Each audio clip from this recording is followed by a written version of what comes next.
umat beragama, ijtima menghasilkan pemaknaan secara proporsional sesuai dengan kaidah-kaidah keagamaan mengenai toleransi dan moderasi yang diklasifikasi menjadi dua. Ada dimensi akidah, berlaku lakum dinukum waliyatin, saling menghargai ajaran agama tanpa harus mencampur adukkan, sekalipun itu atas nama moderasi dan atau toleransi. Jika ada aktivitas atas nama narasi toleransi dan atau narasi moderasi yang kelihatannya bagus, tetapi kalau prakteknya itu adalah mencampur adukkan urusan agama, itu tertolak secara syar'i dan juga tertolak secara konstitusi. Kemudian terkait dengan masalah muamalah, perbedaan agama tidak menjadi halangan untuk terus menjalin kerjasama atau at-ta'awun dalam kehidupan bermasyarakat, berbangsa dan bernegara secara harmonis, rukun dan damai. Sebaik-baik kita adalah yang paling mendatangkan manfaat dan juga maslahat. Khairun nasi anfa'uhum linnas. Kemudian yang terkait dengan fikih salam lintas agama dan juga fikih toleransi dalam perayaan hari raya agama lain, konkordan prinsip umumnya sesuai dengan klasifikasi. Assalamualaikum warahmatullahi wabarakatuh. Alhamdulillah wassalatu wassalamu ala Rasulillah wa ala alihi wa sahbihi wa man walah wala haula wala quwwata illa billahi amma ba'du. Kaum muslimin wal muslimat rahimani wa rahimakumullah. Akhir-akhir ini kita dihebohkan oleh fatwa MUI yang mengharamkan salam lintas agama. Banyak suara-suara sumbang ya yang menghujat ya, bahkan mencela fatwa MUI tersebut. Ini lumrah dan biasa. Pro dan kontra yang terjadi di tengah masyarakat ini biasa. Namun perlu kita perhatikan, ketika MUI mengeluarkan fatwa tersebut, ini sudah mereka pikirkan, sudah mereka kaji dan mereka dalami. Karena salam ini terkait masalah akidah kaum muslimin. Ya, terkait masalah akidah. Jadi tentu yang namanya akidah, sebuah keyakinan, tidak boleh dicampur adukkan dengan agama yang lain. Coba kita perhatikan. Islam sejatinya telah menjunjung tinggi nilai-nilai toleransi. Banyak dalam Al-Quran Allah Subhanahu wa ta'ala menyebutkan ya tentang toleransi dalam surat Al-Kafirun yang sudah sering kita hafal. Lakum dinukum waliyadin.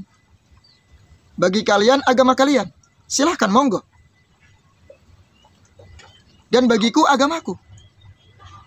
Kami meyakini kaum muslimin bahwasanya Allah zat yang berhak untuk disembah.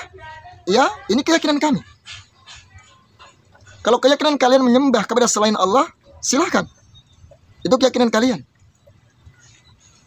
Kemudian dalam ayat yang lain, ini bukti bahwasanya Islam menjunjung tinggi nilai toleransi. Allah berfirman, la ikraha fid din. Tidak ada paksaan dalam beragama. Kami kaum muslimin tidak pernah memaksa umat lain untuk memeluk agama Islam.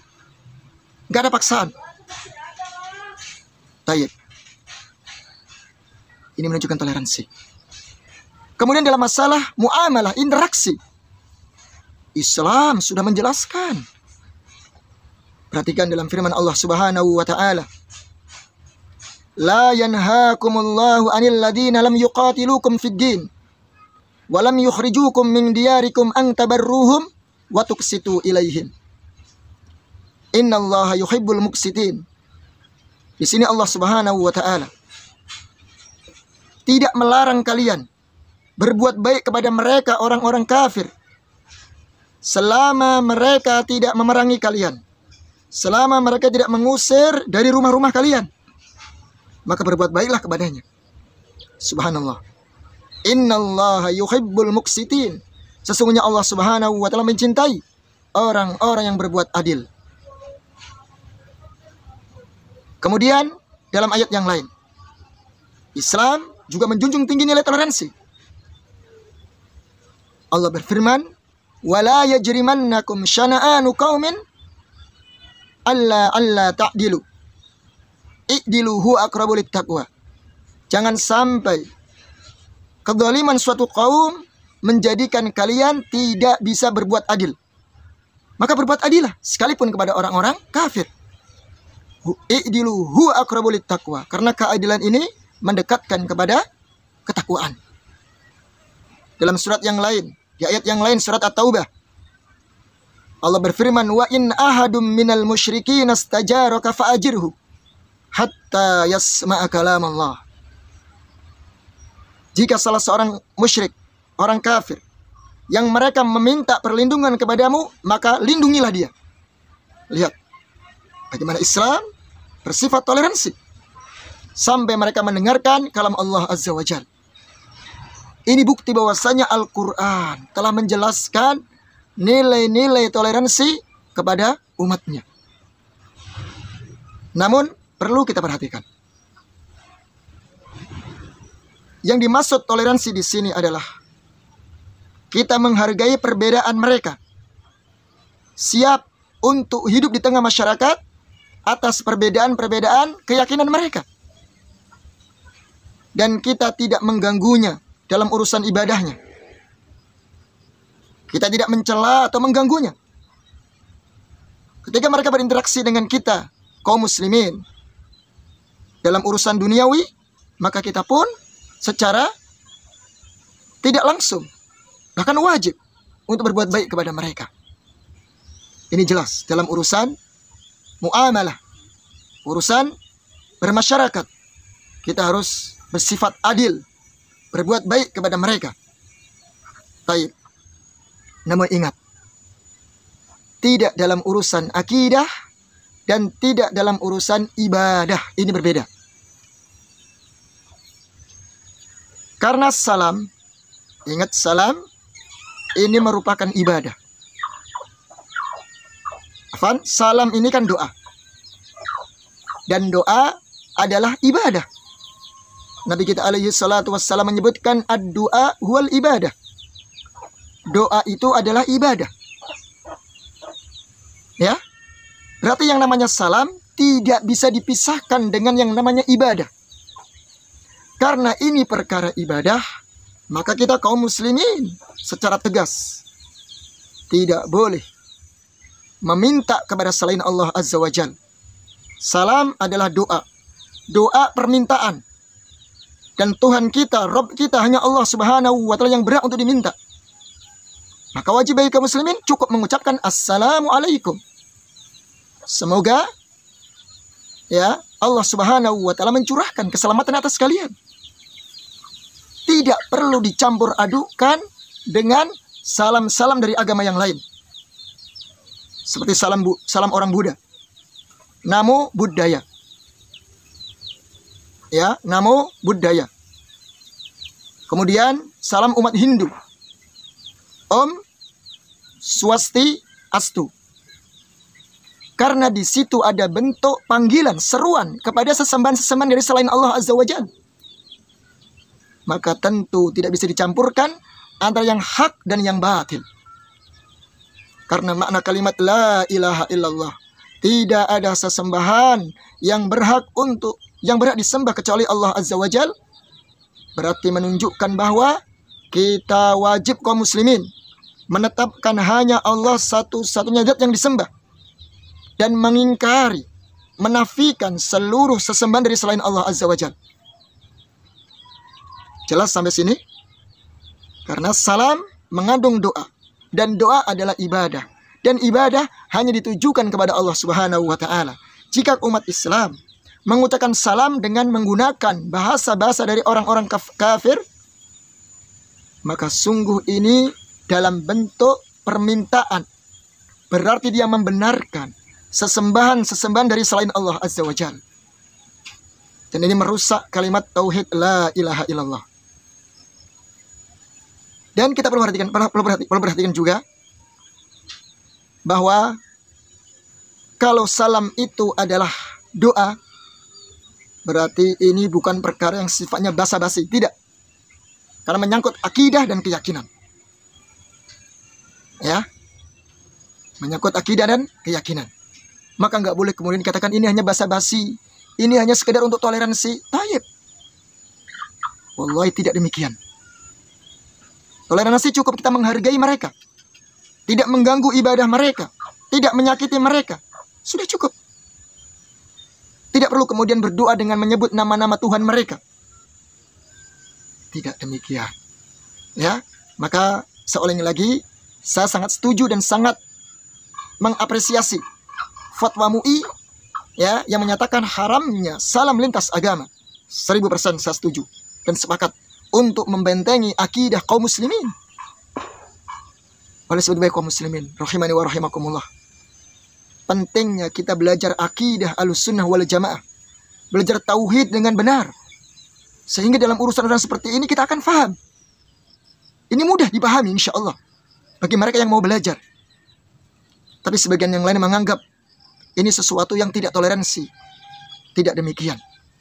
Bahkan ada yang mengatakan kalau salam lintas agama nggak dibolehkan, berarti kita sekalian saja nggak perlu menggunakan produk-produk orang-orang kafir. Loh, tidak. La wallah, tidak demikian. Dalam urusan duniawi tidak sama dengan urusan akidah. Ya, karena kemajuan teknologi terus akan berkembang. Ya, bahkan orang-orang kufar mereka berlomba-lomba dengan urusan teknologi. Silahkan. Dan kita kaum muslimin nggak ada masalah memanfaatkan, ya, menggunakan teknologi mereka. Ya, selama dalam perkara yang dihalalkan oleh Allah Subhanahu wa taala. Nanti kami nukilkan, ya disimak sendiri, ya, penjelasan dari ulama atau ustadz Ahlussunnah wal Jamaah. Semoga bermanfaat. Billahi taufik wal hidayah.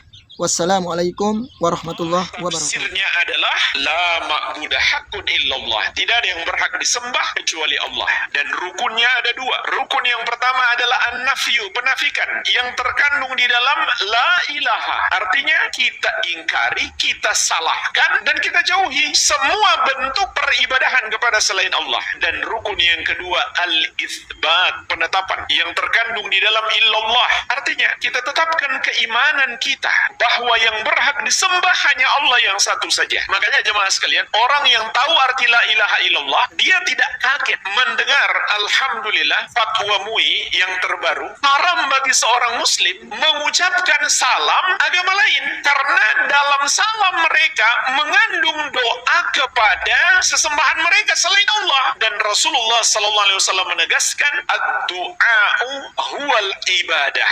Doa itu adalah ibadah. Kalau kita mengucapkan salam agama selain Islam yang mengandung doa kepada selain Allah, berarti kita menyembah kepada selain Allah, atau minimalnya membenarkan penyembahan mereka kepada selain Allah. Biarpun kita alasan saya nggak niat menyembah, tapi kata Nabi SAW, doa itu adalah penyembahan. Maka tidak boleh kita berdoa kepada selain Allah. Namun orang yang nggak ngerti, dia mengira itu masih dalam batas toleransi. Maka fatwa MUI terbaru mengingatkan kita, itu bukan toleransi, itu pelanggaran terhadap agama kita. Kalaupun mau disebut toleransi, itu toleransi yang kebablasan, berlebihan. Tapi aneh, kelihatan muncul tokoh-tokoh yang ternyata tidak memahami permasalahan, membantah fatwa MUI. Padahal MUI itu, mereka mengeluarkan fatwa nggak sembarangan, itu dipelajari, diteliti, didengarkan pendapat para pakar. Jadi kalau kita paham la ilaha illallah, kita paham mengapa MUI mengeluarkan fatwa haram seorang muslim mengucapkan salam agama lain. Karena salam itu kan doa, dan salam mereka itu mengandung doa kepada Tuhan mereka. Padahal itu dilarang keras di dalam Islam, bahkan membatalkan pokok agama Islam, yaitu kalimat la ilaha illallah. Dan minimalnya itu tasyabbuh, menyerupai ciri khas orang musyrik. Tapi orang-orang liberal kemudian mengatakan, kenapa MUI nggak keluarkan fatwa sekalian? Jangan pakai HP, pesawat, dan barang-barang buatan orang kafir. Dia nggak ngerti. Kalau masalah duniawi yang bukan ciri khas mereka, tidak ada masalah. Rasulullah SAW dahulu melarang kita berdoa kepada selain Allah. Bersamaan dengan itu, beliau melakukan jual beli dengan orang musyrik, orang kafir, bahkan menerima dan memberi hadiah dengan orang-orang Yahudi dan Nasrani. Dalam perkara duniawi pun, andai itu ciri khas mereka, maka umat Islam tidak boleh ikut-ikutan. Apalagi dalam perkara agama mereka. Dalam perkara duniawi itu contoh cara berpakaian, seperti memakai topi santa. Itu ciri khas mereka. Kita nggak boleh ikut-ikutan. Kalau sudah bukan ciri khas mereka, sudah menjadi umum, contoh pakai jas, kan itu sudah umum. Muslim maupun non-muslim sama-sama pakai jas. Bukan ciri khas mereka, maka tidak masalah. Itu nggak terlarang. Jadi dalam masalah duniawi pun, jika menjadi ciri khas mereka, seperti cara berpakaian, umat Islam nggak boleh ikut-ikutan. Apalagi dalam ajaran agama mereka, seperti doa mereka dalam ucapan salam mereka. Maka ini juga termasuk tasyabbuh. Padahal Rasulullah SAW memberi peringatan keras, man tasyabbaha biqaumin fahuwa minhum. Barang siapa menyerupai suatu kaum, dia bagian dari mereka. Ditambah lagi, merubah-rubah salam kita, merubah syariat. Salam sudah bagus, assalamualaikum warahmatullahi wabarakatuh, Allah tetapkan sebagai syariat bagi kita. Tapi ada orang yang mengaku muslim seakan-akan merasa belum lengkap. Dia belum puas dengan salam yang Allah syariatkan. Dia tambah-tambahi agama ini dengan salam dari orang-orang kafir. Tujuannya apa? Untuk sekedar mencari keridhaan mereka, biar mereka tidak tersinggung. Dia nggak peduli meskipun syariat Islam dia rubah. Rasulullah SAW mengingatkan kita, man ardan nasa bisakhatillah wakalahu Allahu ilan nas. Barang siapa mencari keridhaan manusia dengan membuat Allah murka, maka Allah akan jadikan dia bergantung kepada manusia. Allah tidak akan menolongnya.